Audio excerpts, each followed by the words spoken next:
யாப்பலைய கையிலெடுத்து விளையாடி வந்தவளை அம்மா விளையாடி வந்தவளை அவ விளையாடி வந்தவளை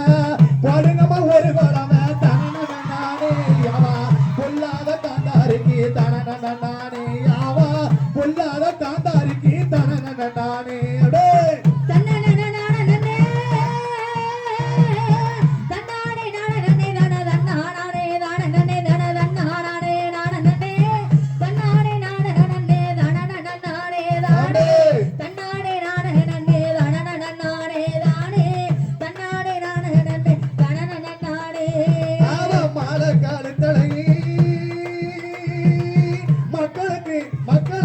மக்களுக்கு சொந்தக்காரி